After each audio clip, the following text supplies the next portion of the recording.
Am I inside looking out or outside looking in? And can I help but doubt that I'm ever going to win if I cannot tell whether I am the spectator or the sport? This world is very fast, but I am frightful slow.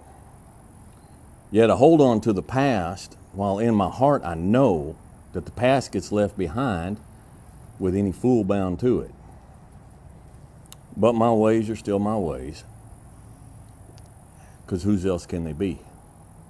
So I will weave today on a loom I've built for me, a cloth, both coarse and rustic, with a pattern vaguely primeval.